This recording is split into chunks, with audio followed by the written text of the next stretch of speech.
In the chaos of war, heroes often hide in plain sight. Sometimes they wear uniforms that fool everyone around them. Sometimes they save lives with one hand while taking them with the other. This is the story of Maria Santos, a 23-year-old battlefield nurse whose gentle touch could heal wounds and whose deadly aim could end conflicts. For months, enemy forces terrorized a small village, believing victory was certain. The local militia was losing hope. Medical supplies were running low, and death seemed to lurk around every corner. But what they didn't know was that their salvation had been walking among them all along, disguised as the quiet young woman who bandaged their wounds and whispered words of comfort. When the final battle arrived, and all seemed lost, Maria would reveal a secret that would change everything. This is the true story of how a healer became a warrior, and how sometimes the most unlikely person can turn the tide of history. Maria Santos had always been different from other girls in the village of San Miguel. While her friends played with dolls and dreamed of marriage, she spent her afternoons helping Dr. Rodriguez in the small clinic at the edge of town. Her fingers moved with unusual precision as she cleaned wounds and prepared bandages. There was something almost magical about the way she could calm a crying child or ease the pain of an injured farmer. The year was 1943, and the war had finally reached their quiet corner of the mountains. Enemy forces had been advancing for months, taking village after village with brutal efficiency. San Miguel sat strategically at the crossroads of three important supply routes, making it a valuable target. The villagers knew it was only a matter of time before the fighting reached their doors. Maria was 23 years old, with dark hair that she always kept neatly braided, and kind brown eyes that seemed to see right through people's pain. She had been working as a nurse for 5 years, ever since Dr. Rodriguez noticed her natural talent for healing during a flu outbreak. The old doctor had no children of his own, and he treated Maria like the daughter he never had. When the first wounded soldiers arrived in San Miguel, Maria was ready. The local militia had established a small defense force, but they were poorly equipped and undertrained. Most were farmers and shopkeepers who had never held a rifle before the war began. Their leader, Captain Torres, was a former police officer who did his best to prepare the men for what was coming. The makeshift hospital was set up in the old school building. Maria worked around the clock, moving from patient to patient with quiet efficiency. She seemed to be everywhere at once, checking bandages, administering medicine, and offering words of comfort to scared young soldiers who were far from home. What nobody knew was that Maria had been preparing for this moment her entire life. As a child, her grandfather had taught her to shoot. He was a veteran of earlier conflicts and believed that everyone should know how to defend themselves. While other children played games, Maria practiced with an old hunting rifle behind their house. Her grandfather was amazed by her natural ability. She could hit targets that experienced hunters missed, and she never seemed to get nervous under pressure. Her grandfather also taught her about patience and observation. During their hunting trips in the mountains, he showed her how to read the landscape, how to find the best positions, and how to remain invisible even when enemies were searching for you. These lessons seemed like games at the time, but Maria absorbed every detail. When her grandfather died, Maria was 15. She kept his old rifle hidden in her room, along with his military medals and the faded photographs of his unit. She continued to practice in secret, hiking into the mountains alone to maintain her skills. She told herself it was just a way to remember him, but deep down she knew she was preparing for something. The fighting grew closer each week. Reports came in of other villages falling to the enemy advance. Refugees arrived daily with stories of brutal attacks and mass executions. The enemy was known for showing no mercy to civilians who resisted. They were particularly harsh toward anyone who helped the local militia. Captain Torres did his best to organize the defense, but resources were limited. They had perhaps 50 men with working rifles and very little ammunition. The enemy force approaching them was estimated at over 200 well-equipped soldiers with artillery support. The odds were impossible. Maria watched the preparations with growing concern. She saw the fear in the militiamen's eyes and the hopelessness in Captain Torres's voice during his planning meetings. Rodriguez was making arrangements to evacuate the hospital patients, but they both knew there wasn't enough time or transportation for everyone. One evening, while changing bandages on a young soldier named Roberto, Maria overheard him talking to his friend about their desperate situation. Roberto had been shot in the shoulder during a scouting mission and was lucky to escape alive. He described seeing enemy positions and counting their weapons. "They have machine gun nests on both hills," Roberto whispered. "Our boys will be slaughtered if they try a direct attack. There's no way we can win this fight." His friend nodded grimly. "Captain Torres knows it too. He's just trying to buy time for the civilians to escape." Maria continued her work silently, but her mind was racing. She thought about her grandfather's lessons and the skills she had developed over the years. She thought about the people she had healed and the community she loved. An idea began to form in her mind, dangerous but possible. That night, after the hospital had grown quiet, Maria slipped away to her small apartment above the bakery where she lived. She retrieved her grandfather's rifle from its hiding place and examined it carefully. The weapon was old but well-maintained. She had kept it clean and oiled over the years, more out of habit than any specific plan. She also gathered other items her grandfather had left her: a pair of military binoculars, a compass, and detailed maps of the surrounding mountains. Looking at these objects, Maria felt her grandfather's presence and remembered his words about courage and duty. The next few days passed in a blur of medical duties and secret preparation. Maria continued her nursing work during the day, but spent her evenings studying the terrain around San Miguel. She memorized every trail, every rock formation, and every possible hiding spot in the mountains above the village. She also began observing the enemy positions more carefully.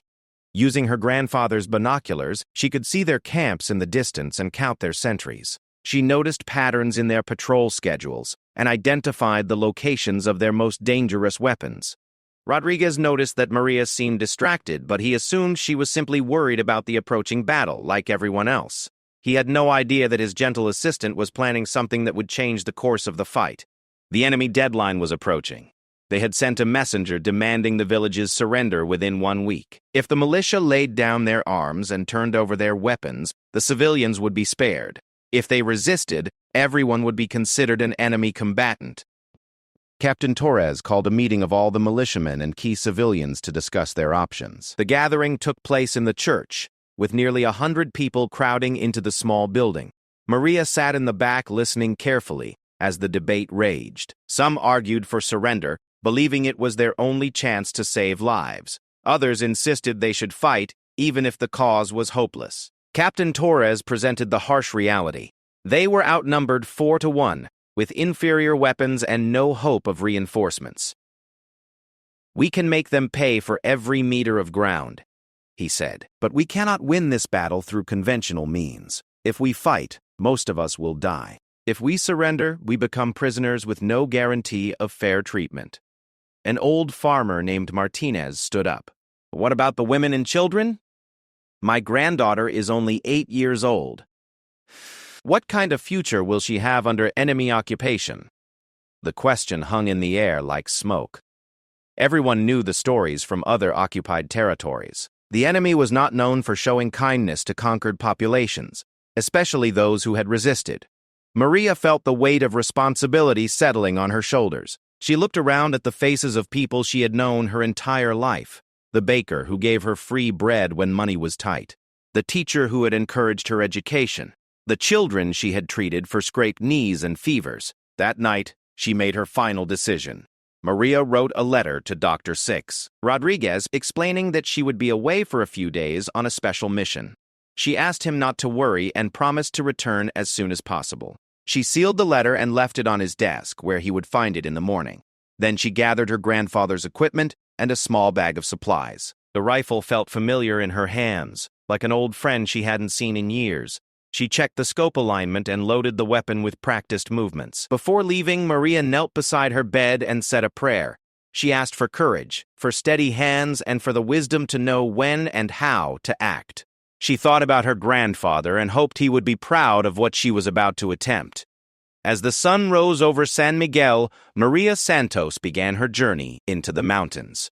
Behind her, the village continued its desperate preparations for siege. Ahead of her lay enemy territory and the most dangerous mission of her life. Nobody suspected that their quiet young nurse was about to become something else entirely.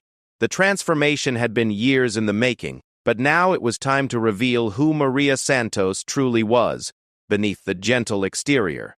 The phantom sniper was about to be born.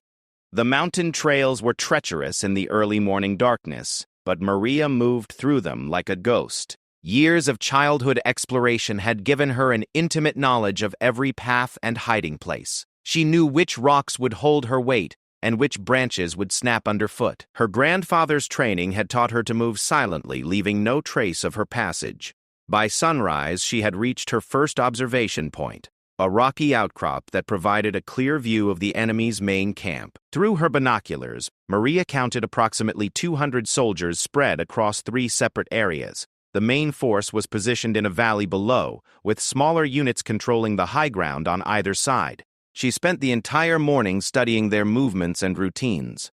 The enemy was well organized and disciplined, but they were also confident to the point of carelessness. They had established a perimeter, but their sentries seemed more concerned with looking toward the village than watching the mountains behind them. Maria identified several key targets: the commanding officers who gathered each morning for briefings, the machine gun crews that posed the greatest threat to any village defense, and the artillery teams that could shell San Miguel from a distance. She also noticed something that would prove crucial later: a communications tent where radio operators maintained contact with other enemy units. What struck her most was how young many of the soldiers looked. Some appeared to be barely 18 years old, probably drafted from farms and factories far from this mountain battlefield. She felt a pang of sadness knowing that war turned young men into killers, and that her actions might send some of them home in boxes. But then she thought about Roberto lying wounded in the hospital, about 8-year-old Martinez's granddaughter, and about all the people counting on someone to protect them. Her resolve hardened. Maria spent that first day learning the enemy's patterns. She watched their patrol schedules, meal times, and shift changes. She noted which positions offered the best fields of fire and which escape routes would be safest after taking a shot. Most importantly, she identified the psychological impact points, targets whose elimination would create maximum confusion and demoralization. That evening, as darkness fell over the mountains, Maria made her way to her first shooting position.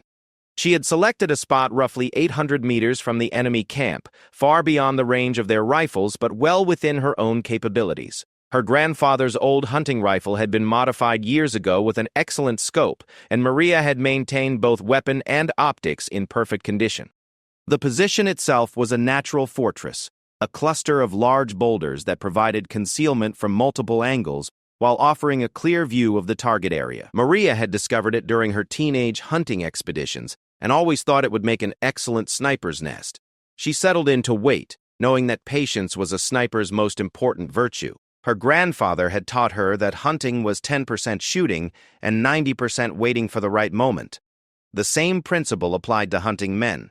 Around midnight, her opportunity came. A group of officers emerged from the command tent for what appeared to be a late planning session. They gathered around a table with maps and documents, illuminated by several lanterns.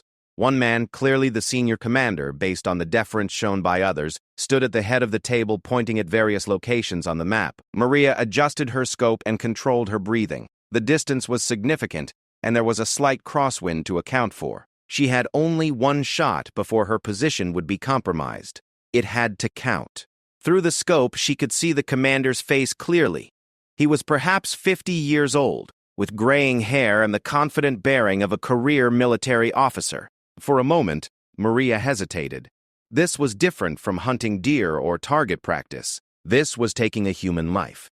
Then she remembered the refugees streaming into San Miguel with stories of burned villages and executed civilians. She thought about Dr. Rodriguez working frantically to treat wounded militiamen with inadequate supplies. She pictured the children who would suffer under enemy occupation. Maria's finger tightened on the trigger. The rifle's report echoed across the mountains like thunder. Through her scope, she saw the commander crumple to the ground.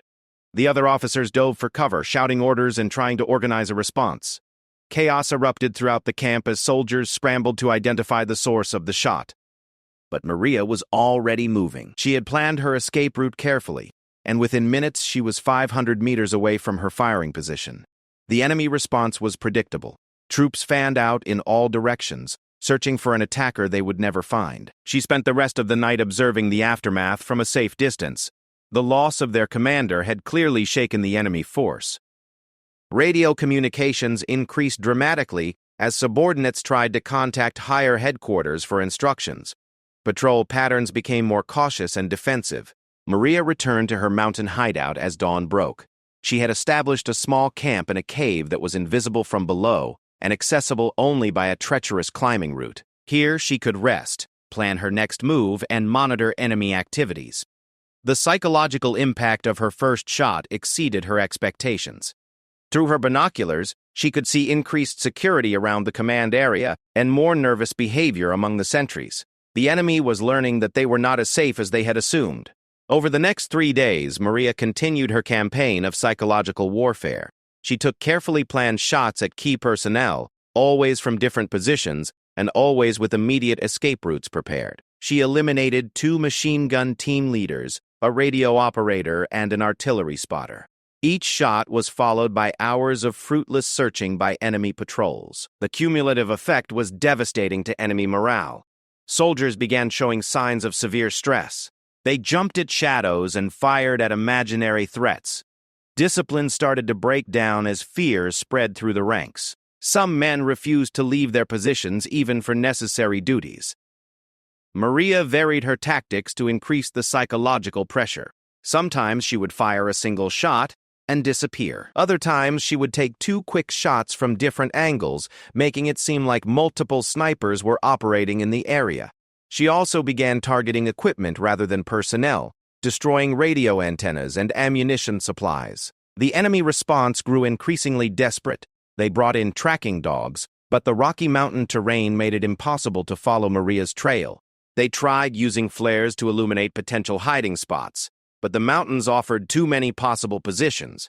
They even attempted to use their artillery to shell suspected sniper locations, but they were shooting blind at empty rocks. Meanwhile, back in San Miguel, the effects of Maria's campaign were becoming apparent. Captain Torres received reports from his scouts that the enemy advance had stalled. Their attack timeline, originally set for the end of the week, had been postponed indefinitely. Intelligence suggested that the enemy command structure was in chaos and that reinforcements were being requested. Dr. Rodriguez was worried sick about Maria's disappearance, but he was too busy treating patients to mount a serious search effort. He had found her note but couldn't understand what kind of special mission a young nurse might be undertaking. He feared she had been captured or killed while trying to evacuate civilians from outlying areas.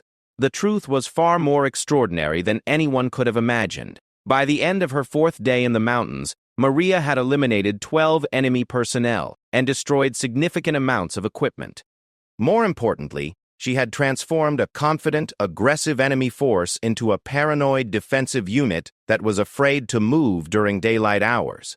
But she also knew that her campaign couldn't continue indefinitely. Eventually, the enemy would adapt to her tactics or bring in specialized counter-sniper units. She needed to plan something decisive, a strike that would either force them to retreat or create an opportunity for the village militia to act. Maria spent that evening studying the enemy positions one final time. She had noticed that despite their increased security, they still maintained certain predictable routines. Supply convoys arrived each morning at approximately the same time. Guard shifts changed at regular intervals. Most telling of all, the replacement commander held briefings in the same location where his predecessor had died. An audacious plan began to form in her mind. It would require perfect timing, exceptional shooting, and considerable luck. But if successful, it might end the siege of San Miguel without further bloodshed. As she cleaned her rifle and prepared for what might be her final mission, Maria thought about the strange journey that had brought her to this moment. 6 months ago, she had been a simple village nurse whose biggest worry was running out of bandages. Now she was a ghost in the mountains, striking fear into the hearts of seasoned soldiers. Her grandfather would have been proud, she decided. He had always said that courage wasn't the absence of fear, but action, in spite of fear. Maria was definitely afraid. Afraid of dying, afraid of failing, afraid of what would happen to her village if she didn't succeed. But tomorrow she would face that fear and attempt something that would either save San Miguel or cost her everything. The Phantom Sniper's greatest challenge lay ahead. Dawn on the fifth day brought ominous news to San Miguel. Enemy scouts had been spotted moving closer to the village perimeter, and radio intercepts suggested that a final assault was being planned. Captain Torres called an emergency meeting in the church, his face grim with the weight of impossible decisions. "They're coming today," he announced to the gathered militiamen and civilians. "Our scouts report movement on all approaches. We estimate they'll attack within 6 hours." The crowd erupted in worried murmurs. Mothers clutched their children closer, while fathers checked their weapons with trembling hands. Everyone knew the odds they faced. "We have 42 men ready to fight," Torres continued. "The enemy has at least 150 soldiers, possibly more. They have machine guns, mortars, and artillery support. If we fight, most of us will die. If we surrender," he didn't need to finish the sentence. Everyone had heard the stories from other villages. In the back of the church, Dr. Rodriguez sat alone, his weathered hands folded in prayer. He was still tormented by Maria's disappearance and blamed himself for not stopping her from leaving on whatever dangerous mission she had undertaken. He feared he would never see his surrogate daughter again. High in the mountains above, Maria was making her final preparations. She had observed the enemy's dawn briefing and confirmed her suspicions about their attack plan. They would advance in 3 columns, with the main force moving directly up the valley road, while smaller units attempted to flank the village from both sides. The plan was tactically sound but relied heavily on coordination between the 3 columns. If that coordination could be disrupted at the critical moment, the attack might collapse into chaos. Maria had identified the key communication nodes and timing that would be necessary to create maximum confusion, but her most audacious plan involved something no one would expect: revealing herself at the moment of greatest danger to provide both tactical leadership and inspirational courage to the village defenders. Maria had spent years hiding her true capabilities, playing the role of a gentle nurse while secretly maintaining the skills of a master marksman. Today, she would finally reveal who she really was. She began her descent from the mountains just as the enemy columns started their advance, moving through terrain she knew better than her own home. Maria positioned herself at a rocky outcrop that overlooked the main approach to San Miguel. From here, she could see the entire battlefield and communicate with the village defenders below. The enemy had grown overconfident during their week-long siege. Despite the sniper attacks, they believed they were facing only 1 or 2 skilled marksmen operating from static positions. They had no concept that their opponent was actually a mobile, adaptable fighter who understood both the terrain and their tactical methods better than they understood themselves. As the first enemy column approached the village outskirts, Maria took her initial shot. The bullet struck the column commander, dropping him instantly and causing the advance to falter. But instead of disappearing as she had done previously, Maria immediately shifted position and fired again, eliminating the radio operator who was trying to call for support. Down in San Miguel, the militiamen heard the distinctive crack of a high-powered rifle echoing from the mountains. Captain Torres grabbed his binoculars and scanned the hills, trying to locate the shooter. What he saw made him gasp in amazement. A lone figure was moving along the ridge above the village, firing with mechanical precision at enemy targets. The shooter's position allowed them to observe the entire battlefield and coordinate attacks against all 3 advancing columns simultaneously. "Someone's up there fighting for us," Torres shouted to his men. "They're hitting the enemy commanders and radio operators."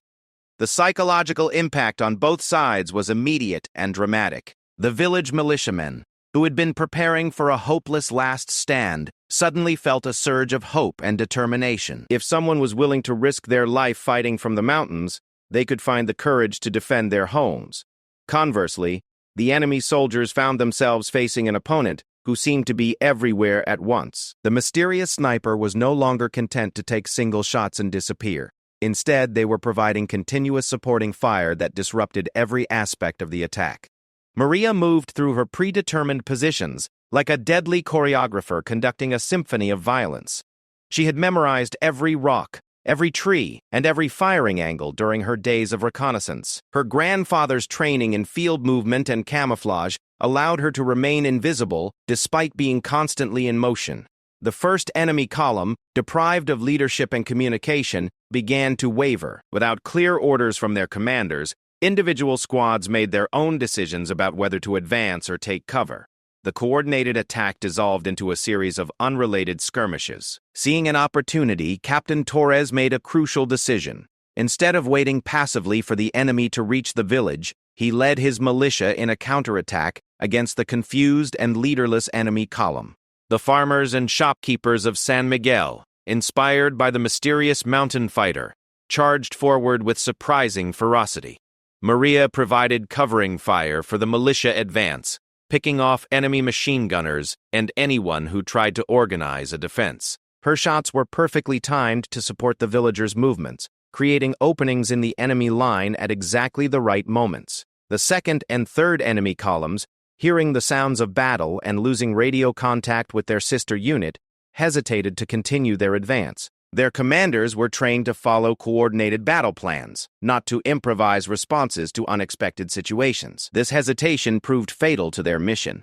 Maria shifted her attention to the flanking columns, using her knowledge of the terrain to move between positions faster than the enemy could track her. She struck at their leadership and communication assets with surgical precision, leaving each unit isolated and confused.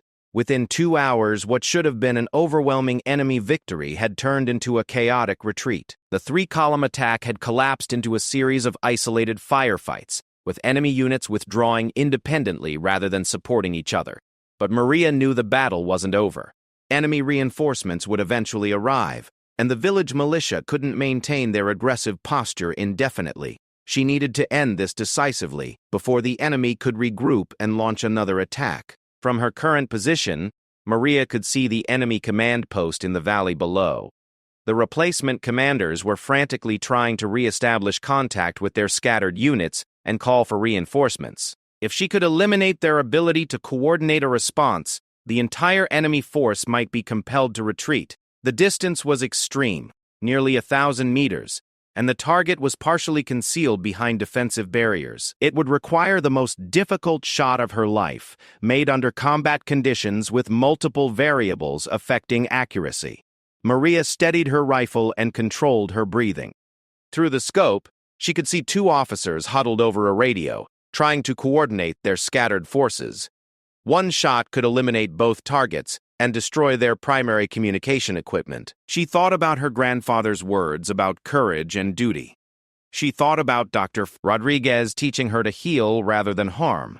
She thought about the children of San Miguel who deserve to grow up in freedom. The rifle barked and both enemy officers crumpled to the ground. The radio exploded in a shower of sparks and smoke. Within minutes, the retreat began. Without leadership or communication, the surviving enemy units began withdrawing toward their original positions. What had started as an organized assault had become a panicked flight. Captain Torres, watching the enemy retreat through his binoculars, realized that their mysterious ally had single-handedly turned the tide of battle. He ordered his men to pursue the withdrawing enemy, but to maintain caution in case this was some kind of tactical deception. As the afternoon sun cast long shadows across the valley, it became clear that the enemy was truly retreating. Scout reports confirmed that they were abandoning their positions and moving away from San Miguel entirely. But the greatest revelation was yet to come. As the militia returned to the village in triumph, they saw a lone figure walking down the mountain path toward town. The person moved with the confident gait of someone who had just accomplished an impossible mission. Dr. Rodriguez, who had been treating wounded militiamen in the makeshift hospital, looked up to see a familiar silhouette approaching the building. His heart nearly stopped when he recognized the figure. Maria Santos walked through the hospital door carrying her grandfather's rifle, her nurse's uniform dusty from 5 days in the mountains, her eyes carrying the weight of what she had done. "Maria!" Dr. Rodriguez cried, rushing to embrace her. "Where have you been? We thought you were dead." She smiled wearily and set down her weapon. "I've been protecting our home, doctor, just like you taught me to protect our patients." Word spread quickly through the village. The mysterious mountain sniper who had saved San Miguel was none other than their own gentle nurse. People gathered outside the hospital to catch a glimpse of the young woman who had accomplished what seemed impossible. Captain Torres arrived with his senior militiamen, their faces showing a mixture of amazement and gratitude. "Was that really you up there?" he asked. Maria nodded simply. My grandfather taught me to shoot when I was a child. I've been practicing ever since, just in case our village ever needed protection. The crowd outside began to cheer as the story spread. Children who had received care from Maria's gentle hands could hardly believe she was the same person who had terrorized an entire enemy army. Parents whose sons had returned safely from the battle wanted to thank her personally, but Maria seemed uncomfortable with the attention. She had always been a private person who preferred helping others from the shadows. The role of public hero felt strange and overwhelming. Dr. Rodriguez, understanding her nature better than anyone, quietly led her away from the crowd to his private office. There, surrounded by medical books and bottles of medicine, Maria finally allowed herself to show the emotional toll of her actions. "I had to do it," she said quietly. There was no other way to save everyone. The doctor nodded, recognizing that his gentle assistant had been forced to become something else entirely by the circumstances of war. "You saved us all, Maria. Your grandfather would have been proud." Over the following days, as the village celebrated their unexpected victory, Maria gradually returned to her normal duties as a nurse. She treated the wounded militiamen with the same gentle care she had always shown, as if nothing had changed. But something fundamental had shifted in how people saw her. The young woman who had once been simply the village nurse was now also Maria Santos, the phantom sniper who had defeated an entire enemy army through courage, skill, and determination. Enemy forces never returned to threaten San Miguel. Word of their defeat spread through military channels, creating a legend about the mountain village defended by a ghost who could strike from impossible distances. The story grew with each telling, but those who lived through it knew the truth was even more remarkable than the legend.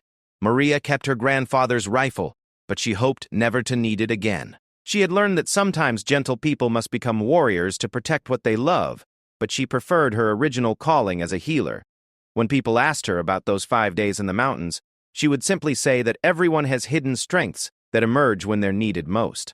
She had been a nurse who learned to be a sniper, but in her heart she remained someone who preferred to save lives rather than take them. The phantom sniper had revealed herself to be exactly who she had always been, Maria Santos, protector of her people, whether through healing hands or deadly accurate aim. In the end, both roles served the same purpose: keeping the people of San Miguel safe and free.